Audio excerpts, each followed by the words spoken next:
Hello, it's Philip Taylor speaking from Richmond Green Chambers, and today I'm looking at a book which has come to us from Jordan Publishing Limited in Bristol. This is another book on TUPE, which is, as we all know, the Transfer of Undertakings, Protection of Employment Regulations, TUPE for short. This book's in a second edition, and it's actually Upex and Ryley on TUPE Law and Practice. It's this book here, green cover. It's a second edition, is actually by Michael Ryley. You can see what it looks like there. Upex and Ryley on TUPE. That's the back and spine there. And the back has got a bit of detail about the actual book itself. It's also an e-book, which is helpful. Let me start at the back again and show you some of the index. It's a relatively short index. There are 20 odd appendices, so there's quite a substantial amount. What you do have is quite a useful structure with paragraph numbering at the side. There are footnotes, but not very many, only a few. For instance, you can see a footnote there, just there if I show it.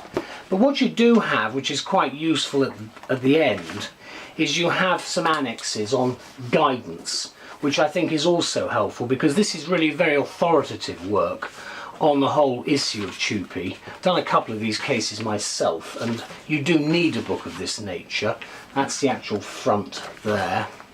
Do have a look at the preface for the second edition, which is well worth reading to get an idea of what Mr. Ryley from Waitman's is actually setting forward with the new book. That's the contents, and then you can see the various chapters there. The normal headings are there, and then you've actually got 21 appendices. You can see the list there, quite substantial.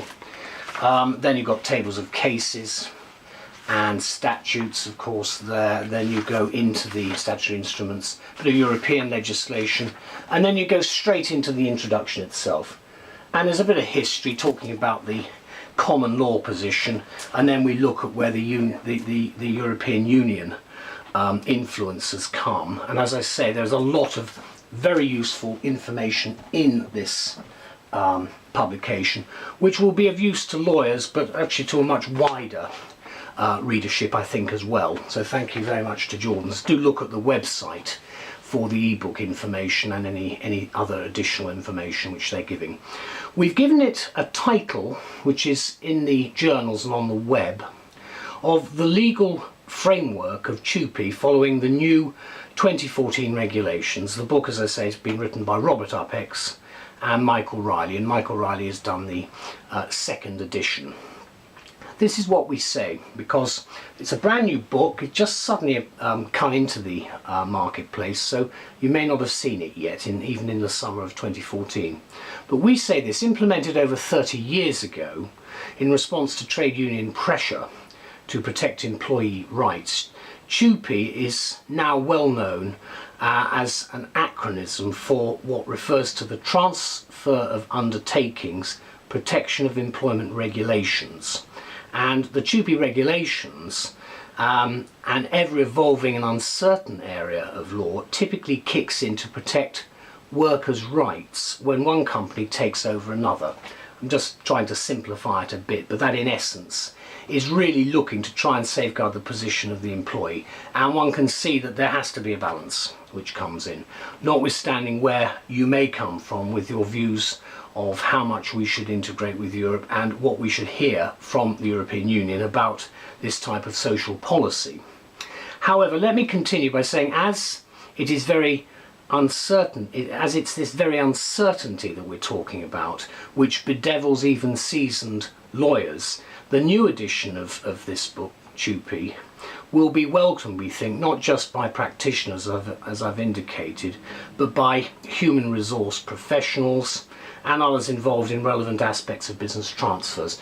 And I'm sure many of you will be well aware that quite often the person you're dealing with, you may deal with lawyers, but you're also going to be dealing with the HR professionals in a company, and they are normally quite switched on with this sort of thing. So you've got to know what you're talking about when it comes to the legal aspects, and this is where the book, I think, is of great help both to the judiciary, the tribunals themselves, and also of course to the large companies and the HR departments, and also of course the trade union movement in its wider context.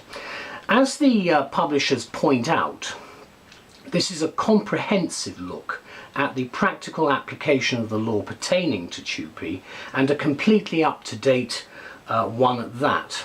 For example, the new edition includes full coverage of the new regulations that we have.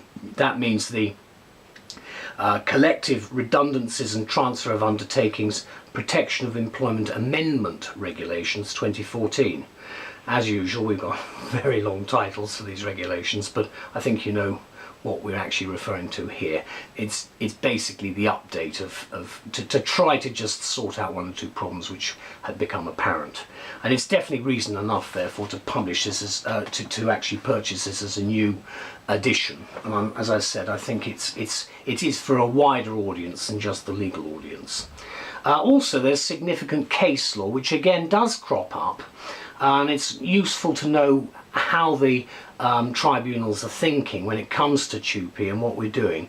There's Albron and Catering and FNF Bondgenoten in 2011, Eddie Stobbart, you've probably all heard of him, versus Mormon 2012, Hunter and McCarrick 2012, and Todd and Strain in 2011. So there are some fairly leading authorities there in terms of the way that the cases and the common law has developed. Over 5 chapters, the key issues arising from TUPE are examined in some detail with emphasis on their practical application. Dismissals and other consequences arising from a transfer are also discussed, plus pension rights and where as well as when the regulations will apply.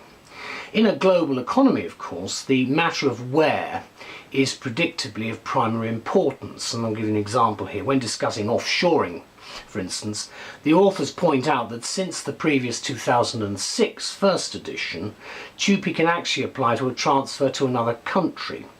This is a clarification, yes, but not necessarily a straightforward matter in practical terms. What happens, for example, to a call centre worker in Cardiff when said call centre facilities are offshored to India? Practical guidance on this and any number of other TUPE related problems is certainly provided in this book, and I think that's a great a plus factor, because obviously we do live in a global economy now, and it's going to be much more entrenched very shortly, I would think. With its rich source of reference material, we think this book has its copious footnoting, as I've shown you. It also contains extensive tables of cases, statutes, statutory instruments and European legislation, which I showed you and listed at the front of the book. And the no less than 21 appendices right at the back provide useful precedents, expert drafts of letters, which I think will also be of assistance, and a variety of other documentation, including the Cabinet Office Statement of Practice on staff transfers in the public sector. Let me conclude by saying that with this book to hand, anyone professionally involved in TUPE related issues has the advantage of access to a current and authoritative source of analysis and advice based on the materials available as at the 28th of February 2014. And I've recorded this much later. This is in the summer of 2014. This is the book again. It's not that heavy. It's just under 500 pages. The back again. As you can see, just opening it into the middle, we're looking at information transfer there. You see again, it sets out very nicely how you can find information. I think it is absolutely a must for those people who practice regularly in the tribunals when you're dealing with a TUPE matter. Obviously, it is a technical area, but you can actually get up to speed very quickly by having this book and reading up in the areas that you might be looking at when you're either representing the employer or more likely the employee. Because in most cases the Human Resources Department will either do it themselves or they will have in-house lawyers to assist. Anyway, can I thank both of the authors of this book, in particular Michael Ryley for producing the new edition, and to Jordan's for putting it online and actually going through with the whole project. Thank you to all concerned. Do look at our review on the web and in the journals. Thank you. Bye-bye.